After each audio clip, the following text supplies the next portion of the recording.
దాచేపల్లిలో రాజకీయ కారణాలతో తొలగించిన మున్సిపల్ కార్మికులను వెంటనే విధుల్లోకి తీసుకోవాలంటూ ధర్నా.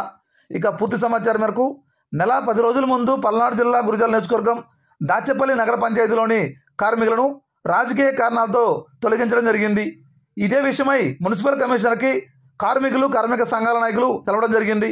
కమిషనర్ మేము పరిశీలిస్తామని విషయాన్ని సాగదీశారంటూ తప్పితే ఏ చర్య తీసుకోలేదని, ఈరోజు సంబంధించి వారు ఇప్పటివరకు విసుగు చెంది ఉన్నామంటూ కార్మికులు శనివారం సాయంత్రం 4 గంటల సమయంలో భాగంగా మెరుపు సమ్మెకు దిగడం జరిగింది.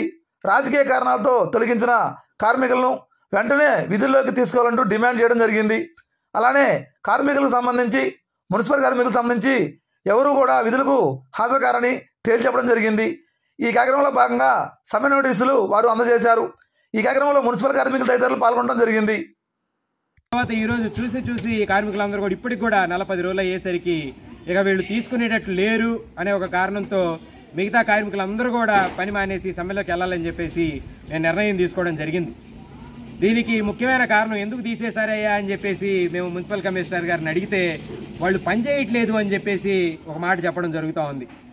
మేము ఒక మాట అంటూ ఉన్నాం, నిజంగా పని చేయకపోతే సరే పని చేయట్లేదు, పలానా కారణంతో పని చేయట్లేదని ఒక నోటీస్ ఇవ్వడం ఏదో జరుగుతుంది. ఒక నోటీస్ ఇచ్చే అబ్బాయి నువ్వు పని చేయట్లేదు, దానికి ఎక్స్ప్లెనేషన్ ఇవ్వాలి, నీకు నోటీస్ ఇస్తున్నావు, కార్మిక చట్టాలు తెలియక చదువుకున్న వాళ్ళే కదా, నోటీస్ ఇచ్చి నిన్ను ఎందుకు పని చేయట్లేదు ఎక్స్ప్లెనేషన్ నువ్వు, లేకపోతే నిన్ను తీసేసాము, నువ్వు కావాలంటే పై వాటికి వెళ్ళు అని చెప్పేసి ఒక ప్రాసెస్ అంటూ ఉంటుంది. అది మానేసి నీ నోటి మాటగా నేను తీసేసాము, రేపటి నుంచి రావట్లేదు, వీళ్ళు పని చేయట్లేదు అని చెప్పేసి ఒక గాలి మాట అంటే ఎలా సరిపోతుంది? పని చేస్తున్నాడో లేదు అనేది ప్రూఫ్తో పెడితే అబ్బాయి నిజమే ఇతను పని చేయట్లేదు అని చెప్పేసి చెప్తే కరెక్ట్గా ఉంటుంది. వాస్తవానికి మేము చేసిన ఎంక్వైరీ ప్రకారం మాకు తెలిసింది ఏంటంటే ఇది కేవలం రాజకీయ కారణాలతోనే. గత ప్రభుత్వంలో కొంతమందిని పెట్టారు, మా ప్రభుత్వం వచ్చింది కొంతమందిని తీసేసాము అని చెప్పేసి ఈరోజు వీళ్ళు రాజకీయ కారణంతో తీసేస్తున్నారు. బయటికేమో మాది మంచి ప్రభుత్వం అది ఇది అని చెప్పేసి ప్రచారం చేస్తూ ఉన్నారు. మంచి ప్రభుత్వం అంటే మీకు మీరు మార్కులు వేసుకొని 100కు 100 మీరే వేసుకొని మాది మంచి ప్రభుత్వం అంటే ఎలా కుదిరిద్ది?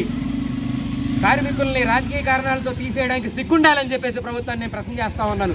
అట్లాగే పెద్ద చదువుకొని కమిషనర్గా పదవి వచ్చిన ఈయన రాజకీయ నాయకుల సంఘం లాగడానికి సిగ్గుండాలని చెప్పేసి నేను క్వశ్చన్ అడుగుతా ఉన్నాను. నీకు నిజంగా చదువుకున్నవాడు నీ పదవి విలువ తెలిస్తే కమిషనర్ గారు అధికారులు కూడా నిజంగా పద్ధతి ప్రకారం వెళ్ళాలా. ఈ లోకల్ రాజకీయ నాయకులు చెప్పారని చెప్పేసి వాళ్ళు చెప్పినట్టు చేస్తూ ఉండంటే నీ కమిషనర్ పదవి ఎందుకు, వాళ్ళ ఇంట్లో వెళ్ళి పని చేయని చెప్పేసి మేము సిఐటి నాయకులుగా మేము ప్రశ్నిస్తూ ఉన్నాం. కాబట్టి ప్రజలందరూ కూడా దసరా సమయం ఇది చాలా ముఖ్యమైన సమయం. ఎందుకంటే ఇక్కడ పండుగ జరుగుతూ ఉంటుంది, చాలా క్లీనింగ్ చేయాల్సిన అవసరం ఉంది. ఈ క్లీనింగ్ అంతా కూడా ఇబ్బంది పడతారు ప్రజలు. దీన్ని ఒక్కసారి మమ్మల్ని క్షమించండి.